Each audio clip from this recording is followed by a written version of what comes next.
Olá, estamos de volta com o programa Vanguarda. Agora, num novo momento muito especial, programa de estreia, com discussões políticas, com discussões culturais, com temas que são de interesse da nossa sociedade.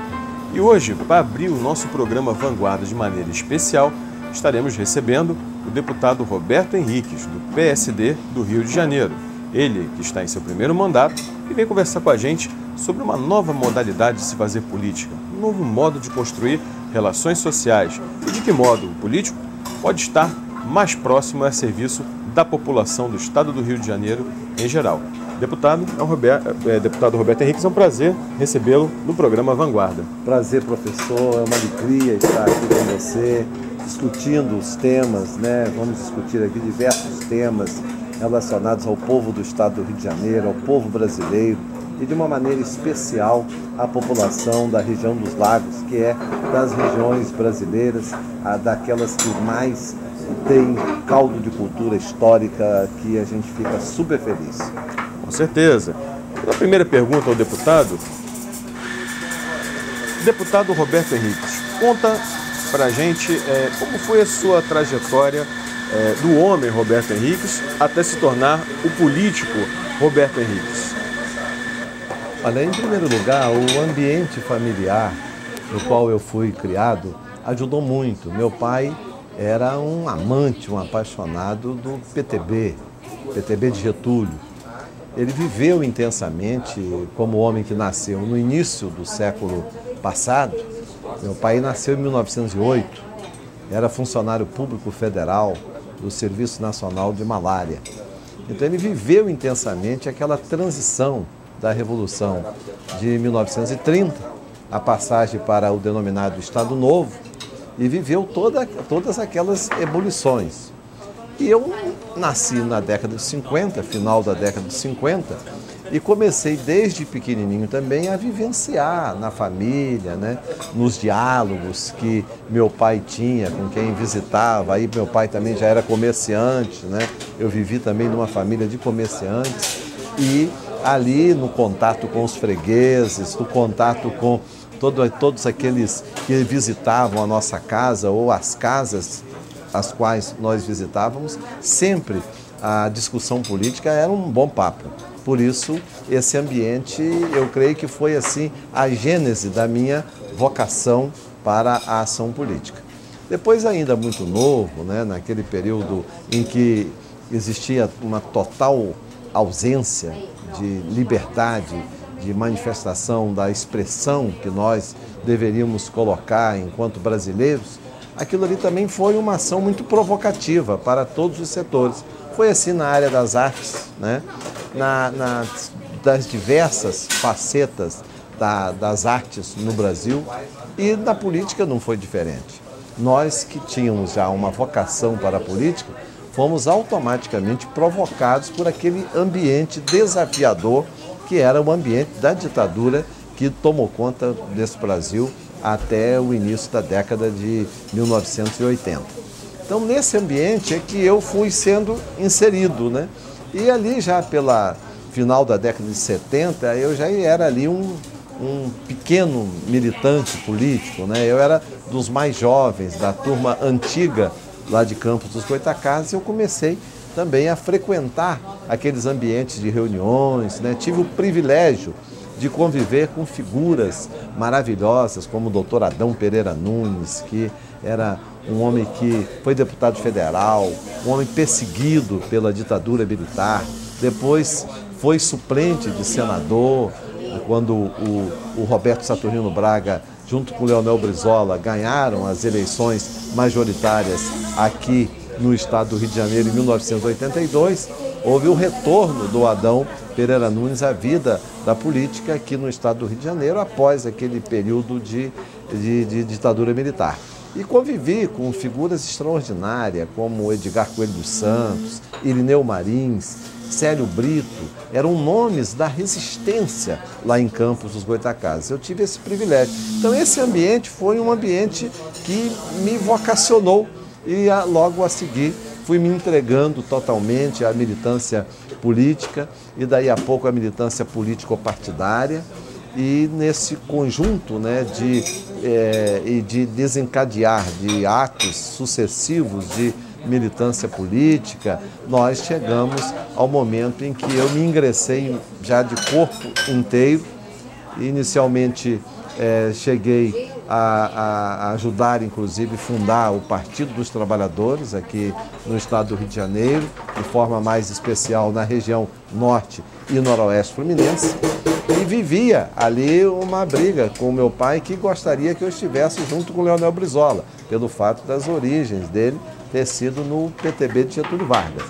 Mas logo a seguir nós migramos para o PDT. O grupo que se aglutinou ali em Campos migrou-se para o PDT e fomos ter esse convívio maravilhoso de muitos anos com essa figura histórica admirável, esse grande brasileiro que foi Leonel de Moura Brizola. E depois, com o advento, né, e a vitória do movimento Muda Campos, lá em Campos dos Goitacás, que guindou o jovem Antony Garotinho à condição de prefeito de Campos, nós começamos ali também a ocupar um espaço dentro da cidade, um espaço no governo.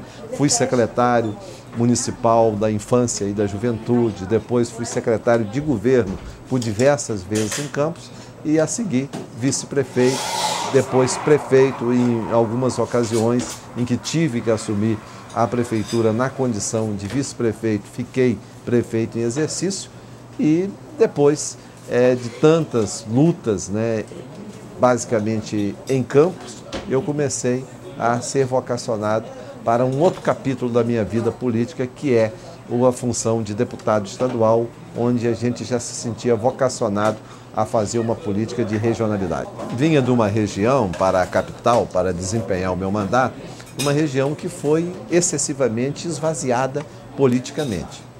Para se ter a ideia, veja bem, anteriormente o município de Campos e o norte fluminense, bem como o noroeste fluminense, foi um verdadeiro celeiros que mandou para o Brasil, para servir ao Brasil, servir ao estado do Rio de Janeiro, diversos nomes, como Nilo Peçanha, que nasceu em Campos, foi presidente da República, foi um grande lutador pela República, né? Foi um republicano, um jovem que andou fazendo um trabalho basicamente de missionário na região de Campos e no noroeste fluminense, pregando a República. Depois chegou à presidência da República, foi aquele presidente que se preocupou em fundar as escolas de aprendizes e artífices, que eram essas escolas, na realidade, as ações primeiras para o trabalho de profissionalização da nossa juventude, que existem hoje nos institutos federais, né? Nasceu lá com Nilo Peçanha, nas escolas de aprendizes e artífices, gerou também aquela região nossa lá, figuras como Roberto Silveira, como Togo de Barros, que também chegou à governança do Estado, como Teotônio Ferreira de Araújo, que também chegou à governança do Estado, e figuras que deram um caldo, né, de história, de cultura histórica, política naquela região muito grande. No processo de fusão do Estado do Rio com o Estado da Guanabara, houve um processo de esvaziamento político e até mesmo de representatividade da nossa região. Então, foi nesse ambiente de esvaziamento político, de esvaziamento de representatividade lá da nossa região, cá na capital do estado do Rio de Janeiro, que eu fui sendo gestado, né? Fui sendo formado.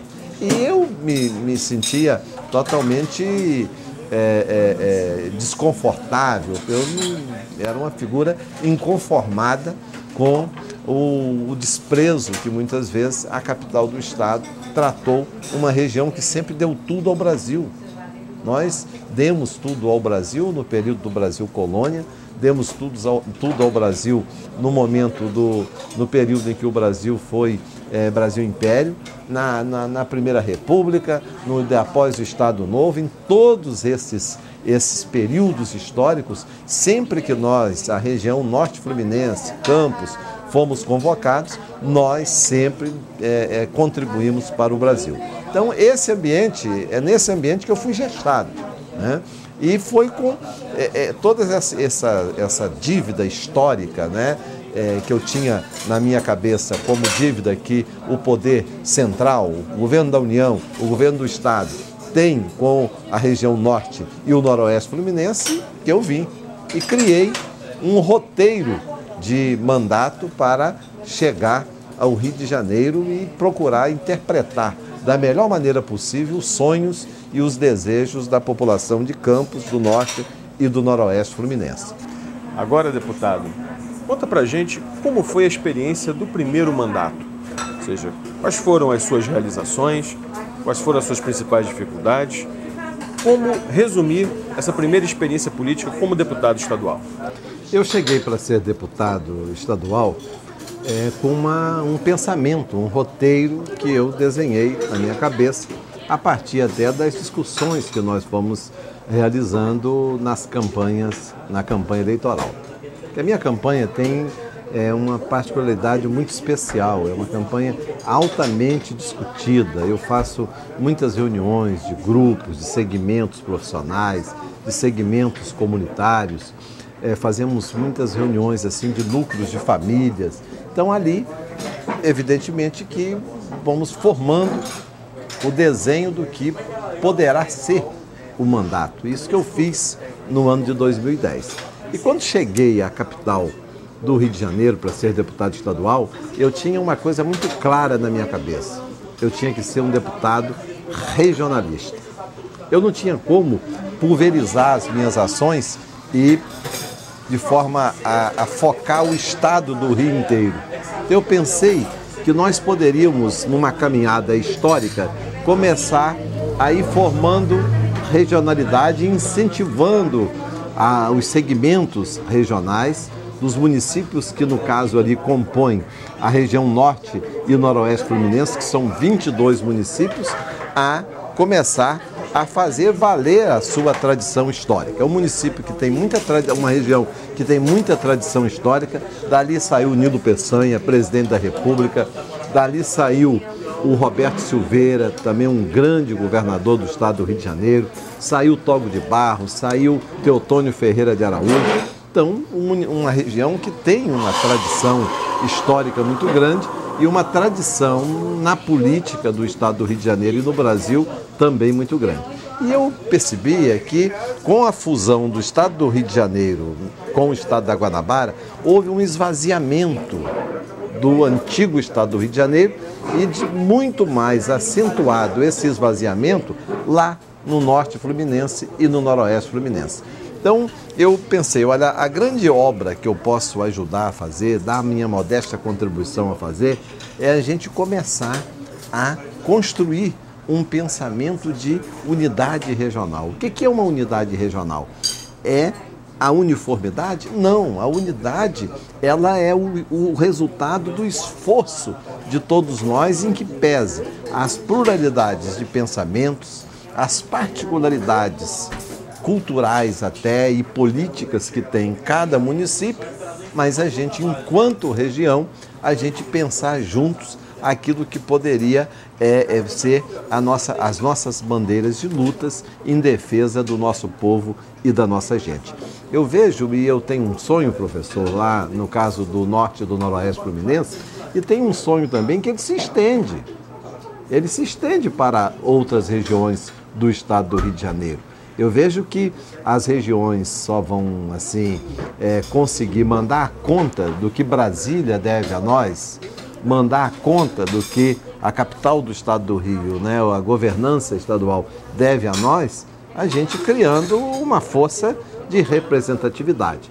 Eu, inclusive, provoco muito as pessoas do norte e do noroeste fluminense, dizendo o seguinte, olha, o meu sonho, e espero que vocês me ajudem a realizá-lo, é um dia, já pensou, vocês já imaginaram, os 22 prefeitos, os 22 presidentes de câmaras municipais do norte e do noroeste fluminense e representações da sociedade civil, mais os deputados que estiverem engajados nesse sentimento de luta regional, a gente pedir uma audiência à presidência da República?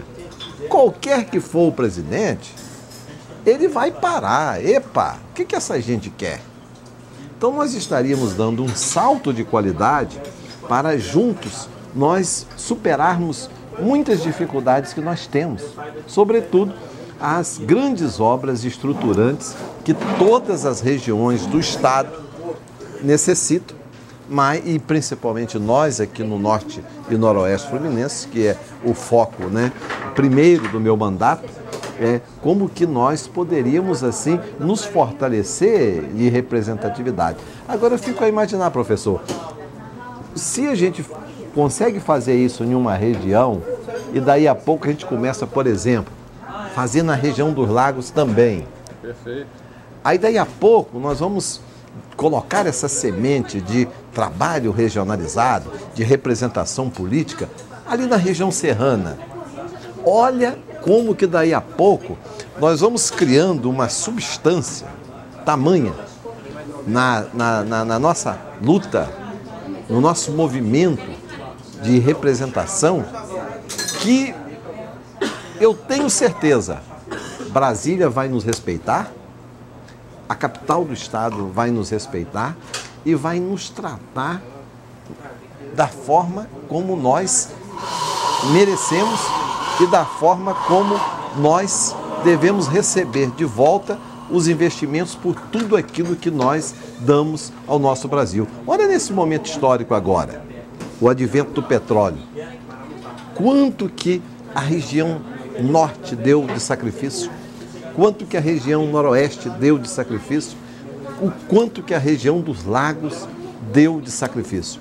Olha os impactos que aconteceram aqui para o Brasil ter o petróleo, para o Brasil criar divisas, para o Brasil criar, inclusive, know-how em tecnologias, que hoje o Brasil domina a exploração do petróleo em lâminas de águas profundas. Portanto, eu imagino que a hora que a gente realmente pegar a nossa história nas mãos, na hora que o mundo está olhando para nós, eu vejo assim, o mundo está olhando para nós, nós precisamos voltar os nossos olhos para nós mesmos. A hora que a gente voltar os olhos para nós, nos organizarmos e partirmos na direção de quem representa o governo brasileiro, de quem representa o governo do estado, seja quem for, pode ser a Dilma, pode ser o Aécio, pode ser aqui o Pezão, pode ser Garotinho, pode ser qualquer governador que estiver aí à frente do governo, diante de uma representação política consolidada, eu tenho certeza que haverá respeito e haverá realmente um novo tratamento. Então nós criaríamos uma nova relação do interior com a capital. Por isso eu luto dessa forma, o roteiro do meu mandato é centrado nisso. Eu sou uma espécie de missionário, pregador, onde quer que eu vá, eu prego regionalidade. Você vê, eu intensamente venho pregando essa regionalidade lá na minha região, onde eu resido, no norte fluminense, no noroeste fluminense. Mas eu me preocupo em ampliar, em divulgar essas ideias para frente, para que outras pessoas em outras regiões possam acolher essa ideia e colocar essa ideia para frente. E aqui na região dos lagos, nós temos uma parceria com o Movimento Vanguarda. Então essa parceria, eu digo sempre, caiu do céu. E não tem que eu ficar como deputado tutelando essa ideia.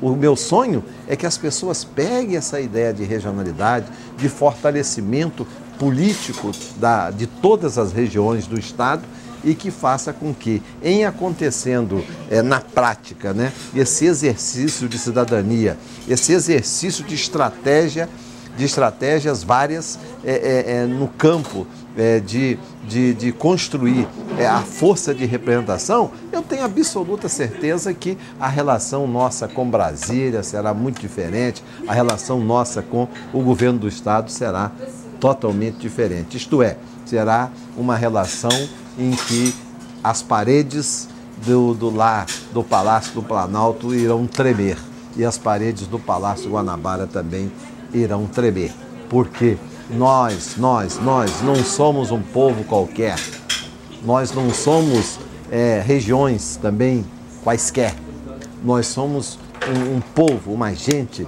de ricas tradições históricas e somos de uma região que corresponde a mais de 2/3 do território do estado do Rio de Janeiro.